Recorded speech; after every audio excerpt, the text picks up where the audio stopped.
Our chief guest today is Ms. Pavitra Shankar. She's received an undergraduate degree in economics and mathematics from the University of Virginia and has also received an MBA in real estate and finance from Columbia Business School. Ms. Pavitra Shankar is an executive director at Brigade Enterprises Limited, a publicly listed real estate development company based in Bangalore.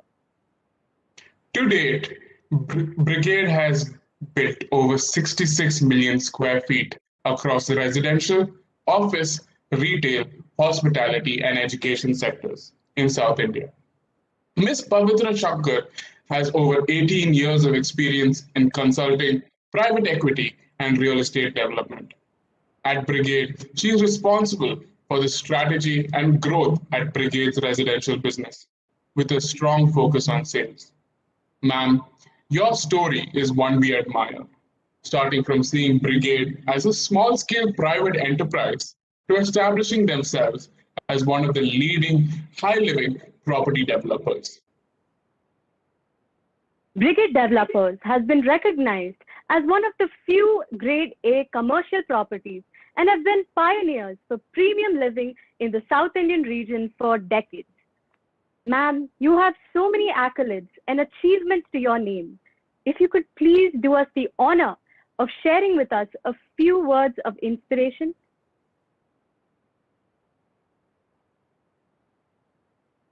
Good morning. Hello to everyone. And good morning to all of you, students, professors, management, and the community of Christ College. Dr. Tommy Kalarakal, Dr. Kavita Desai, Dr. Samina Taranam, and all of you at large. Thank you so much for the kind introduction and also for the invitation to speak at the opening of Cognito Monopoly this year. Your past chief guests and speakers are an eminent lot, and I am really humbled to be included among them.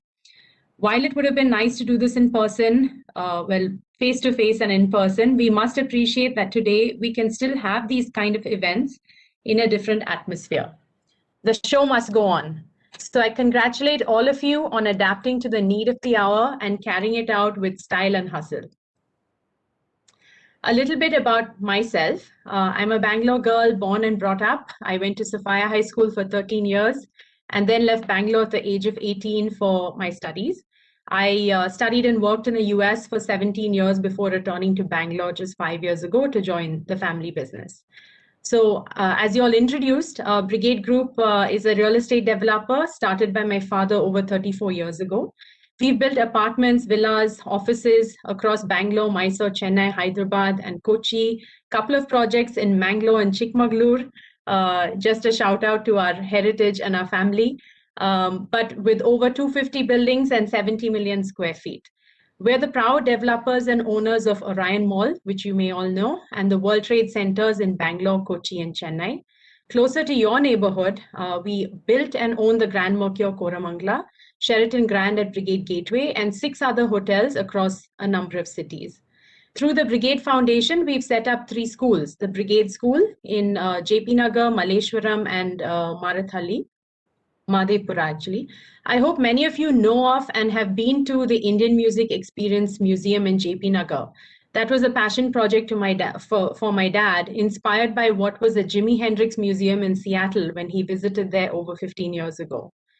Brigade also has a real estate technology accelerator program set up by my sister, which helps startups in the construction and real estate sectors improve their business viability and get funding through a strong mentoring and networking program.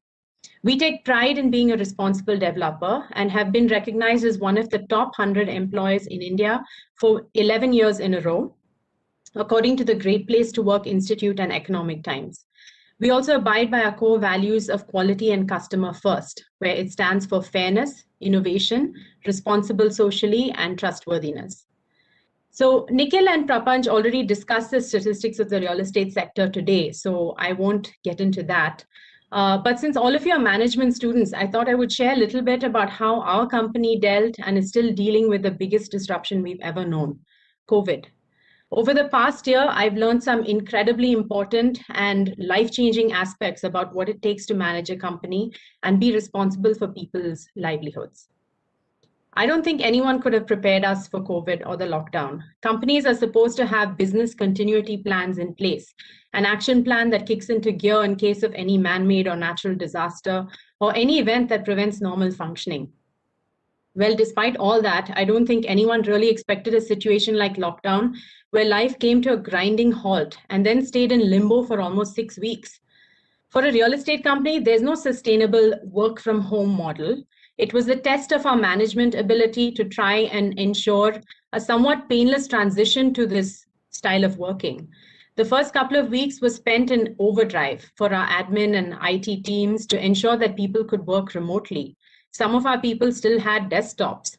Our next responsibility was to ensure that 10,000 construction workers who we indirectly employ were safe and provided for in terms of rations, daily stipends, educational sessions on health and hygiene, and basically comforting them that this would also pass and the fear of not knowing when they would see their families again. We supported a number of activities in the community as well by donating food and container ICU units. We were about to start a new financial year with a new budget and new business plans for all our verticals. That was at the end of March last year. Instead, we had to close down the construction sites, close our malls, close our hotels, shut all the office buildings, limit all movement within our residential campuses. We didn't know what to do or what to expect for the next week, let alone month or quarter or financial year. But we're a listed company, which means within a few weeks, we had to announce financial results and hold investor meetings on how we saw the future panning out. One of the most challenging times we faced. My biggest lesson from all this has been that for any organization, your people are your biggest asset. Strong leadership is crucial in times of such turmoil. No one really knows the answer, even your CMD or your chairman.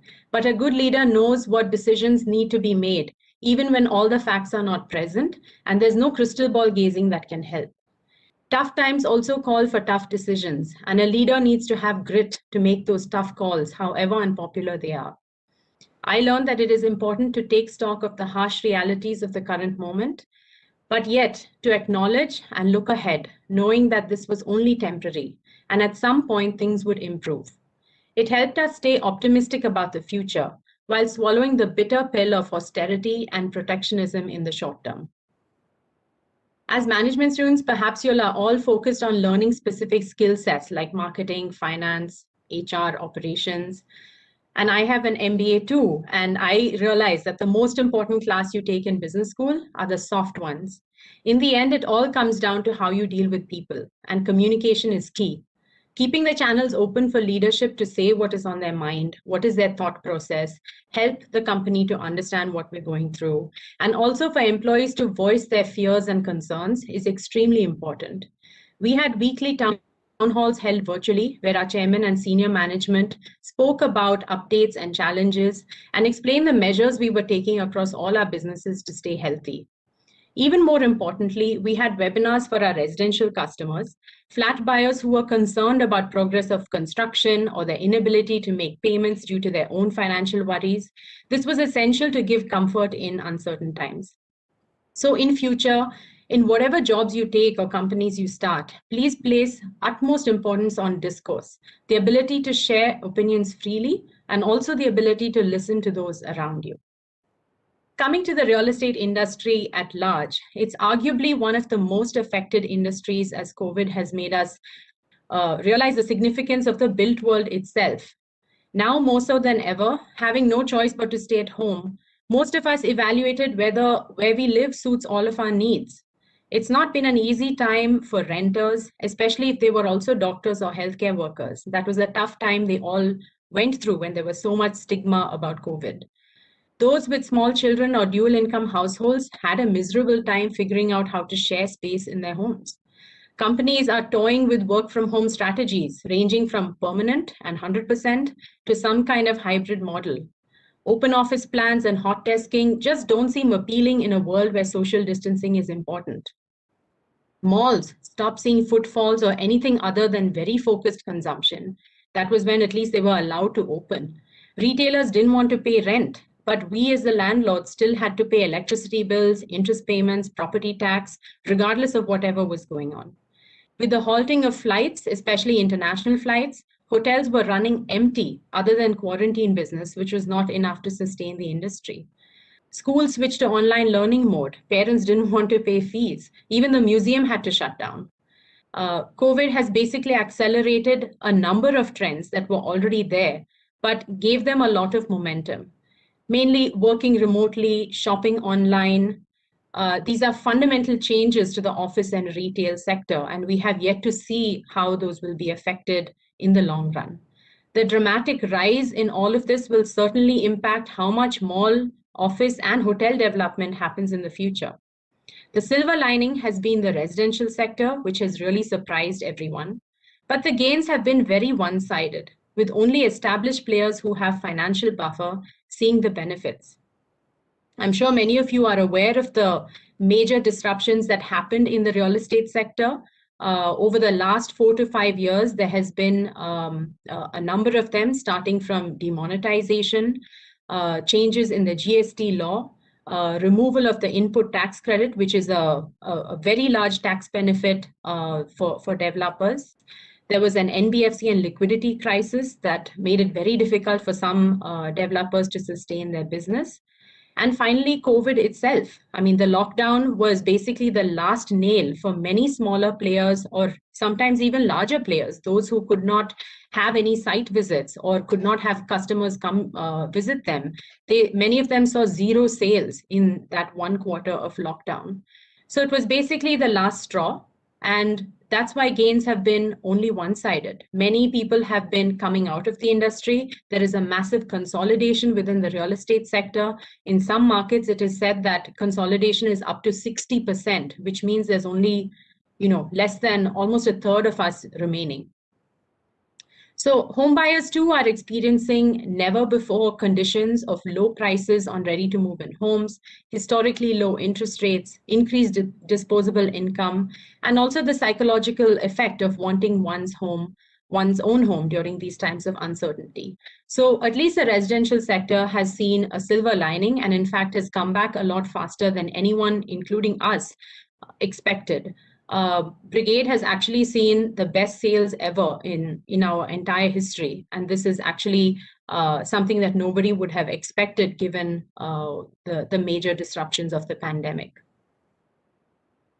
So in these times of disruption, what we've turned to is investing in ourselves and looking within our company to see how we can do more with less. This is a mantra for us during financial year 21. How do we innovate and how do we improve the way we work so that we can become more resilient to future shocks, whatever they may be? We are spending time, money, effort on digitization, on enhancing productivity, and on careful investment in only those avenues that will give us a good return on investment. These are not easy projects to do. I'm sure as many of you will probably learn in future, digitization or changing the way in which people work is one of the hardest things one can take on, especially for a leader to try and push through in the organization. So this is a time to take stock of what works, cut loose those initiatives that are more effort than result, and focus on core competencies. Now with the second wave of COVID rearing its head, we need to somehow dig deep and find the strength to face the same battles of uncertainty again, just when we were all starting to see that glimmer of hope. But at least this time we're armed with the knowledge that we made it through the first time. We've made it this far, and we can surmount this next challenge as well. I want to leave you with a few thoughts. Tough times will definitely be ahead in any job, and studying management doesn't give you all the answers, but it gives you frameworks to guide your thought process. Use this time to understand the concepts, because no two situations you face in future will be alike. And there are no cheat sheets as to which framework to use for what situation. You need to arm yourself with these tools. Make your values your North Star. Make sure you network among your classmates and remember your relationships down the road. They will be your go-to resources in the years to come, and help can come from the most unexpected people, even those who weren't your friends in B school. I hope sharing these experiences and thoughts has been interesting and of some value to you all. Once again, I thank all of you who are here today for your presence, students, professors, management, alumni, and the community at large. I wish you all the best for Cognito Monopoly and beyond. Stay safe, stay healthy, and keep putting one foot in front of the other. Thank you very much.